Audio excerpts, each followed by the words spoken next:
Over 3,000 years ago, ancient Egypt, one of the most powerful empires of all time. During its 18th dynasty, a young boy just 9 years old ascended the throne. His name was Tutankhamun. King Tut might have remained a minor footnote in history, but for an amazing discovery in the 1920s. British archaeologist Howard Carter made a remarkable find. A stunning tomb of gold and artifacts, the trappings of a pharaoh whose people saw him as a living god. Tut's predecessor, the pharaoh Akhenaten, who may have been his father, created turmoil by replacing Egypt's many gods with only one, the Aten, or sun disk. Tutankhamun's plans to restore the traditional beliefs were cut short when he died unexpectedly at just 19 years of age. How he died is still a mystery. Now, come face to face with the Boy King, the story of Tutankhamun, the Golden King, and the great pharaohs.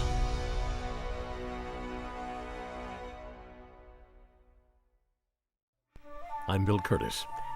More than 5,000 years ago, an agricultural community was developing in northern Africa, along the banks of the Nile. From modest beginnings, this new state, Egypt, evolved into one of the most powerful empires of all times, ruled by pharaohs whose names are still known to us today. Yet one stands out, Tutankhamun, whose royal burial is said to be the greatest archaeological discovery of all time. Egypt has been called the gift of the Nile because the yearly flooding left a rich silt along the banks that provided the country with fertile soil that produced a wide variety of crops. The country developed a vibrant belief system with many different gods, and temples were built as their divine residence. Priests took care of the gods on a daily basis, and the kings officiated during ceremonies.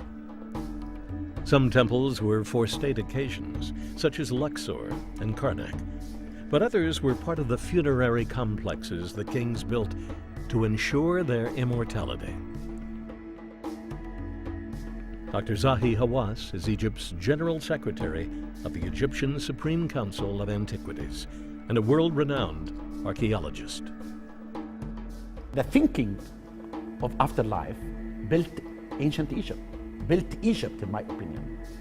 Without that, you will never see the pyramids. It is the belief on the afterlife who made everyone in ancient Egypt to work for the national project. The national project was building a pyramid or building a tomb. It seems that the ancient Egyptians spent a good deal of their time building for eternity. But why? Early in their history, more than 5,000 years ago, the ancient Egyptians already had a concept of life after death. The Egyptians essentially believed that death was a continuation of life, only better. And so as a result, they stocked their tombs with everything they could possibly need: food, clothing, jewelry, furniture, as well as magical symbols and figures. As time went on and burial procedures became more elaborate, the process of mummification became more involved. Certain types of drying processes were used. Different styles and types of wrappings covered the body, and a variety of jewelry and amulets accompanied the body in the coffin into the afterlife. At some point prior to the Old Kingdom, embalmers began to remove different parts of the body, fearing that their decay might interfere with the preservation of the body. Some organs, like the brain, were discarded. The heart was mummified separately, but it was returned to the body. The lungs, liver, stomach, and intestines were embalmed, and by the 4th dynasty, burials began to include a separate chest for these organs. Most people connect Egypt with the pyramids. They were royal tombs, but represent only one stage in a long series of monuments created for the afterlife of a pharaoh. Early kings had smaller tombs with flat roofs, But soon a stepped form evolved, with many layers, like a ladder for the king to ascend to heaven and reside with the gods forever. Pharaoh Djoser's step pyramid was the first monumental building in history constructed entirely of stone. A generation or two later, the true pyramid evolved. 4 smooth sides, rising to more than 400 feet, heights never reached before. It's probably the precision, the way that these were made, that astounds us today, because a modern house doesn't even have the kind of precision that you can find in this pyramid. Each of the sides are pretty much exactly the same length, within less than an inch of each other. These wonders of the 4th dynasty, their precision, their monumentality, and their size would never again be duplicated. Securing the pyramid's treasures was a major task, and elaborate traps would be designed to capture any trespassers. No matter what security measures were set in place, all the pyramids would share a common fate. All of the tombs were robbed. And you know, even the pharaohs realized that. They put in blocking stones, they tried everything. By the 18th dynasty, it was clear the pyramids were a giant neon sign to say, "This way to the gold." In the beginning of the 18th dynasty, the Egyptians changed tactics. They moved the royal cemetery to the south, at Thebes. No giant monuments pointed the way to the pharaoh's treasure. These tombs now were hidden, deep within the craggy walls of a bleak area. Well beyond the cultivated fields near the Nile, nothing grew there. It was literally the land of the dead. This isolated location did, however, provide a very significant natural landmark. You know, the ancient Egyptians, when they came to this valley, they wanted really to hide their tombs. They want to look at a place of silence, a place of mystery, a place that can keep the tombs of the kings of the new kingdom who ruled Egypt in the time of the Golden Age. They built pyramids in the Old Kingdom and the Middle Kingdom, but pyramids never saved their mummies. And that's why when they came to the valley, they looked at the top and they saw that peak, which is a shape of a pyramid. And they built all the tombs under this shape. The Valley of the Kings would provide the final resting place for many kings and queens of Egypt's new kingdom. Tombs were prepared, carved sometimes hundreds of feet into the bedrock, meandering down until the final focus, the burial chamber. Yet, despite the secrecy of their construction, official protection of the site, and the magical images and spells that adorned the walls, even these tombs were subject to robbery. All that is, except the tomb of the boy king, Tutankhamun. Tutankhamun was born in the palace King Akhenaten built in the new capital city, Amarna, a site sacred to no other god. The pharaoh Akhenaten moved there during the 18th dynasty, when he broke with tradition and began his religious revolution, which introduced the belief in a single god, the Aten. It wasn't something the Egyptians really liked, apparently, because when Akhenaten died and when Tutankhamun died, and then eventually the last successor died, then everything was hacked out, all of the images, every name, everything. And so while monotheism may have actually taken root someplace else, in Egypt, it was finished. Akhenaten's religion is very, very unsatisfactory for the ancient Egyptian populace because he does not address the question of death and the afterlife. He ignores it utterly. And so when you die, you sleep and you cease to exist. This is not what the ancient Egyptians want to hear. They've been dealing with a religion that is all about encapsulating their soul in materiality, that's about their existence in the future. And if you just ignore one of the chief problems of humanity, which is death, that we're all going to die, your religion will not last. The biggest mistake, in my opinion, that Akhenaten did, that he made the Egyptian to worship the new god through him, is only Aten, the power behind the sun, is giving the hand to him, and he's giving it to the people. Then when he died, the Egyptian could not find the connection between them and the God. In all likelihood, the young prince Tutankhamun, as he was called then, was born in one of the palaces. It's not known for sure who Tut's father was. DNA samples may provide the answers. Who really the father of Tutankhamun? Is he Akhenaten or Amenhotep III? We do have, for the first time, DNA, and we hope we'll be able to reveal for the first time the members of the family of the golden boy, Tutankhamun. Kia, a secondary wife of Akhenaten, perhaps his mother, died in childbirth. As documented on the walls of her tomb at Saqqara, Maya, a wet nurse, would raise him. Since Egyptians rarely depicted princes, we really know little of his early years. Tutankhamun eventually succeeded Akhenaten at about 9 years old, inheriting an empire in disarray. Soon Tutankhamun embraced the gods of his forefathers, even having himself depicted in their image.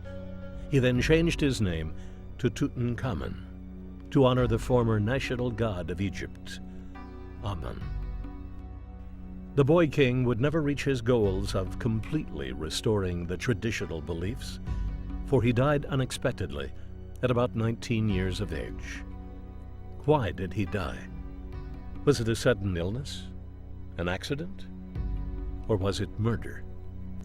It's hard to know exactly what caused Tutankhamun's death, but recent CAT scans that were done by the National Geographic Society have proven beyond a shadow of a doubt that the damage to the back of his skull was not because of an attempted murder, and it seems to have been a post-mortem event. So did he die from another cause? It's hard to say. There is a possibility that there was a wound on his leg which did not heal correctly, and he may have died of blood poisoning.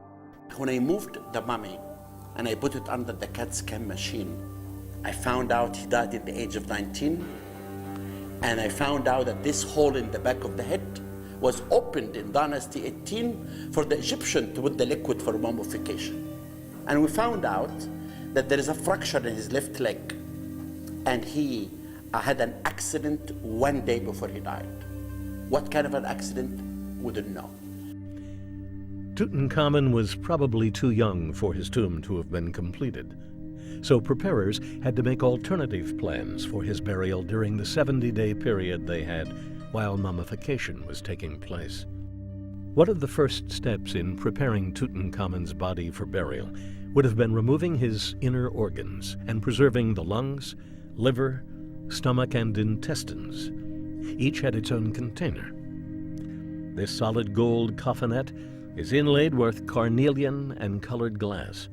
It portrays the king as Osiris, with his arms crossed over his chest and holding the royal insignia of the crook and flail.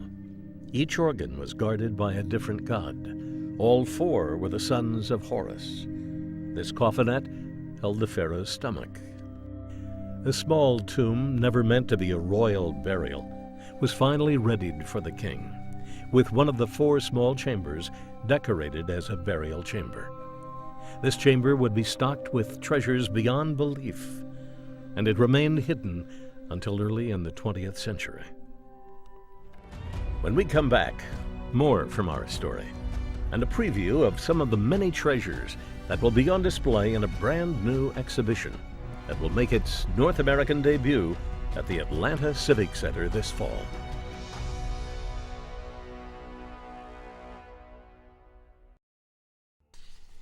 British-born Howard Carter moved to Egypt in his late teens. He had incredible artistic talent and was able to use that skill working as an illustrator for archaeologists. He served with some of the best field archaeologists and used his time wisely, learning valuable lessons from the masters. He would eventually become an archaeologist himself. Always in the back of his mind was his desire to work in the Valley of the Kings. The Earl of Carnarvon also had a great interest in Egypt and had visited the country in part for the health benefits it offered his frail constitution. Like Carter, Carnarvon was also fascinated by Egyptian archaeology, and this common interest would bind the two men. There had actually been indications that perhaps the tomb of Tutankhamun was still to be found. An embalming cache, that is, fragments left over from making the mummy and the funeral feast, had been discovered by an earlier excavator, Theodore Davis, who mistakenly thought that was all that was left of Tutankhamun's tomb. But in fact, it indicated that there was a tomb possibly still nearby. Despite the warnings of wasted time and the conclusions of a few colleagues who had declared that nothing of value was left to be found in the valley, Howard Carter and Lord Carnarvon took their opportunity to start excavating. Carter knew that a few artifacts found in the valley bore the name of Tutankhamun. He pinpointed each of their find spots and circumscribed the area. Carter painstakingly excavated the area he had outlined, but season after season brought no success. Finds were meager, and to make matters worse, the work faced interruption due to the outbreak of World War I. After the war, Carter and Carnarvon resumed their excavations, but success still eluded them. The excavation in the Valley of the Kings is always interesting, and many people came here and they made all these discoveries. But Howard Carter, in my opinion, was a unique man. He was working in the Valley of the Kings. You know, he did major important things. In the tunnel of City, he is the one who restored this beginning of the tunnel. Eventually, Carnarvon's interest was beginning to fade. Luck was not with them. And in 1922, Lord Carnarvon told Carter he could no longer continue with the excavations. Carter was not about to give up. He immediately traveled back to England to meet with Carnarvon. Carter and Carnarvon sat down, and Carnarvon, who had gone to Egypt because he was in ill health, who had gone to Egypt because he couldn't stand the cold English winters, and wanted to entertain himself, and so started to fund a dig, and it got out of control. And by this season, before the 1922 season, he was going to pull the plug. It had become much too expensive for him to continue, and Carter said, "Look, I'll fund it if you don't find anything, but fund it, and I think I have a place to look where we haven't looked yet." When Lord Carnarvon found that this archaeologist really think that he will discover the tomb, he gave him the money. By early November, history was made. Carter had found the first step of a staircase of 16 steps that would lead to the tomb. After Howard Carter discovered the tomb, he really wasn't able to open it because he had to contact his financial supporter, Lord Carnarvon, in order to have him come and be present at the opening. So he sent a telegram to Lord Carnarvon saying, "At last have made discovery." Days later, a breathless Carter, with Carnarvon behind, leaned forward, extended his candle into the first of the 4 chambers, and when questioned by his patron as to whether he could see anything, Carter uttered what may rank as one of the world's great understatements. Yes, wonderful things. November 4, 1922 was very important day in the field of archaeology. It is the first time, actually, that a major tomb to be discovered completely intact like this. But then the real work began. It took almost 10 years to clear, photograph, record, conserve, pack, and ship an astounding 5,000 artifacts from the tomb in southern Egypt and move them to the Cairo Museum in the north. Well, the New Kingdom, as far as funeral ritual was concerned, was an era of conspicuous consumption. So tombs were loaded not only with objects of daily life, but also ritual objects and magical instruments. Tutankhamun, of course, being a king, had even more, and then being the inheritor of the material from the tombs of his ancestors at Amarna, when the court moved back to Thebes, he was given those as well. So he had multiple sets of material. So this tomb was probably the richest one that ever existed. The ancient Egyptians believed that the afterlife was very much like everyday life. People placed many household objects inside their tomb for the next world. They also included shabtis, small mummy-like figurines of servants. When the deceased owner of the tomb reached the afterlife, he or she uttered a magical spell to summon the shabti to life. Some shabtis had tiny tools in preparation of their role in the next world. This shabti of Tutankhamun is unusual due to its size and details. Among the many treasures found in Tut's tomb were hundreds of items of jewelry to adorn the king, games for his amusement, vessels for oils, and as Carter himself stated, everywhere the glint of gold. Many of the objects in the tomb are made of gold or covered in gold leaf, and gold had important religious significance to the ancient Egyptians. According to Egyptian mythology, the flesh of the gods was gold, which is why you have gold finger stalls and toe stalls on the mummies, and gold mummy masks. Because when you died, you actually became a god. You became one with the god Osiris. You know, gold were plenty in Egypt. We know the location of the quarry of gold in Nubia. We have the first map of gold in the Museum of Turin in Italy. It shows to us exactly the location of gold. One good letter sent by the king of Mitanni to Amenhotep III was telling him, send me gold, because gold in your country like dust. And the tomb of Tutankhamun with all the gold can show how Egypt, gold was everywhere. The discovery of Tutankhamun's tomb was the greatest archaeological find in history.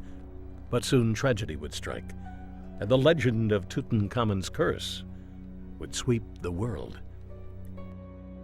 Lord Carnarvon died 3 months after the tomb's discovery, never living long enough to see for himself the ultimate prize, the coffin, the golden mask, and the mummy of Tutankhamun.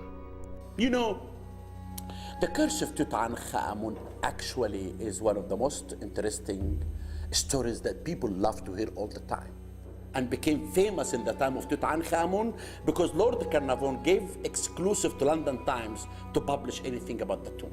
Other reporters, what they will say.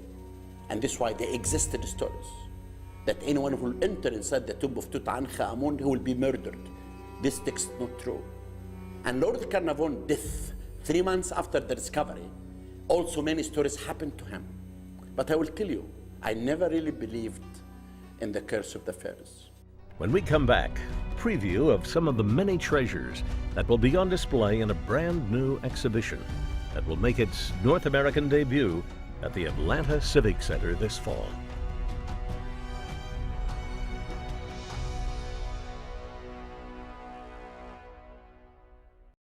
Many decades have passed since the discovery of Tutankhamun. Today, the sands of Egypt still hide many mysteries. Dr. Zahi Hawass is presently conducting his own archaeological expedition near the pyramids and the Valley of the Kings, where preliminary finds have revealed the entrances to 2 new tombs. Over 26 tombs for kings existed in this place, and more than 37 tombs for non-royal kings. But still, the valley never explored well, because there is many tombs of kings that never discovered until now, like the tomb of Ramses VIII and the tomb of Thutmose II, and all the queens of Dynasty 18, they should be buried here. All the excavation that has been done here, done by foreigners. And that's why I started the first Egyptian expedition in the valley, between the tomb of Ramses II and the tomb of his son, Merenbetah. You have this big mound that I always believed that the tomb of Ramses VIII should be existed here. We have been excavating in this place since November 2007, and actually we came through a major discovery. You can see how really this area was completely covered, and our excavation revealed the beginning of the tomb. It shows stairs coming down, and if you look down here, you can see that this is exactly the same style of KV 63. I really cannot say if this royal tomb or non-royal tomb, because as we know, in the Valley of the Kings, the king can bury anyone. Looking at each tomb of the 63 tombs that found in the Valley of the Kings, each one has a story, each one has magic, each one is a mysterious place. And that is the pit that can lead us to the entrance of a new tomb, KV 64. And if we discover another intact tomb, the people will talk about this tomb all their lives. It will take the glory from King Tut. Excavators from all over the world work in Egypt, and a large group of Americans have been excavating at the site of Abydos, the area sacred to the god Osiris. And Dr. Joseph Wegner of the University of Pennsylvania recently began uncovering the unusual burial of a Middle Kingdom pharaoh. We're here at South Abydos excavating the tomb of Senwosret III. He's a king of the 12th dynasty who built one of the most magnificent tombs in all of Egypt, a huge underground tomb in which he was probably buried. And we're excavating this tomb to recover evidence on the nature of the burial of this king. This place is a great laboratory for studying ancient Egypt. At this particular site, we have a royal tomb, we have a temple, we have cemeteries of local people, we also have a town. So many aspects of ancient Egypt are reflected in the remains here. Most of my work has been here at Abydos. I've worked at a number of other sites in Egypt, Saqqara being the main one. My true love is for Abydos, however, the reason being this is one of the greatest ancient centers of ancient Egyptian civilization, but in many ways one of the least explored. Despite there being more than 100 years of work here, everywhere we look we're discovering new things. And so, there are many centuries, in fact, of future excavation here, I think. But excavating is only part of the ongoing work in Egypt. Conservation is at least as important. Pollution and other negative environmental conditions threaten Egypt's existing monuments and artifacts. As excavations reveal new finds, they too are subject to extensive damage. All of us now need to be concerned about the future of the past. I sometimes close tombs. This is the only way to preserve them. Like I close the tomb of Seti. It's a unique tomb that cannot be repeated. And I would like to close the tomb of Tutankhamun. But this will come through the site management program that we are doing not only for the Valley of the Kings, but almost for every site in Egypt. The pyramids and the Sphinx and the treasures of Tutankhamun provide a glimpse into Egypt's past. Its legacy, however, is so much more.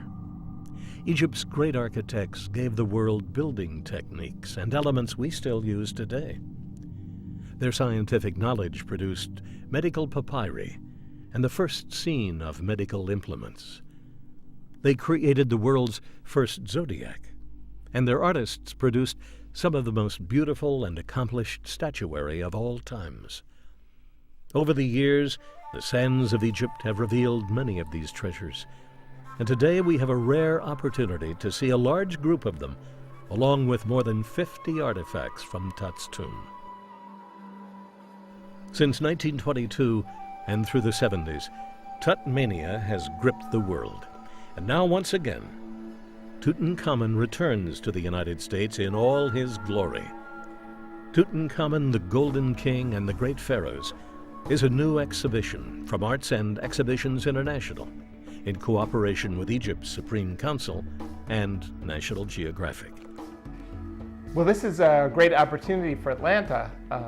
People were very disappointed when the first Tut show in the 1970s bypassed Atlanta. We've waited a long time for this show to come to Atlanta, and it was well worth the wait because this show is much larger than the original Tut show.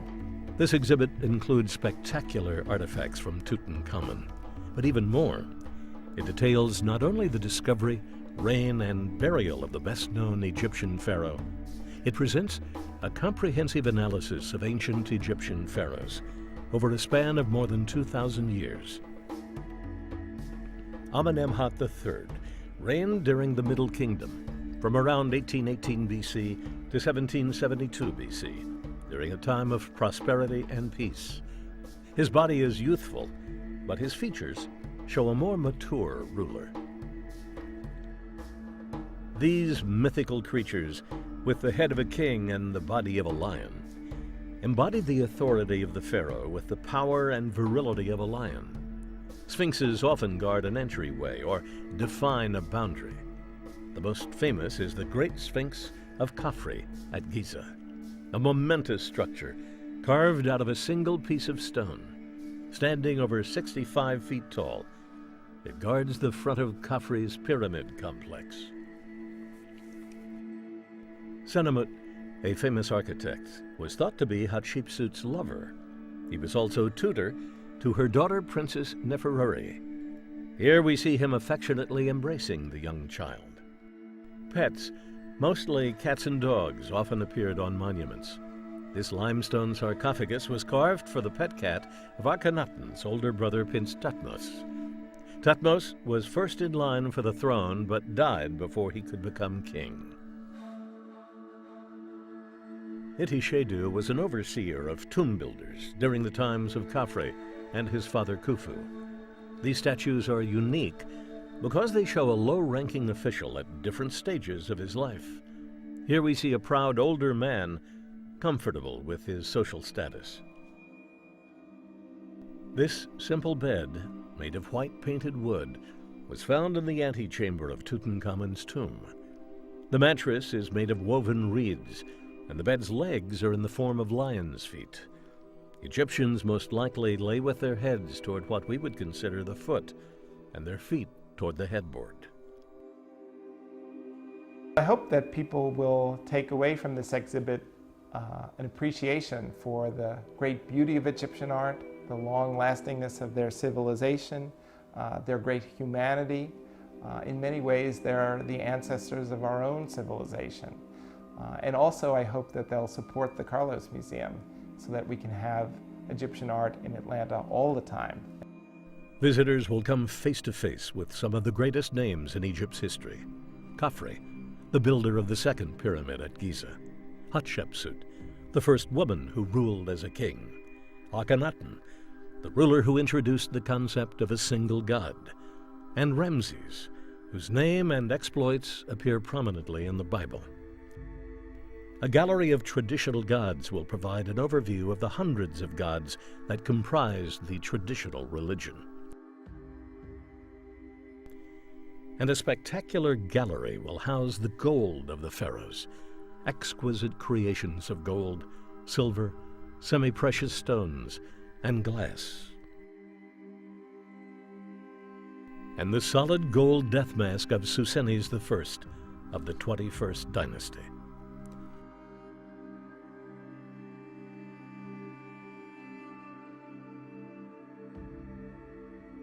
Well, this exhibition is a wonderful introduction to ancient Egypt because it spans the gamut of Egyptian civilization from its earliest heights in the Old Kingdom all the way to the late period and shows the great high points of Egyptian history.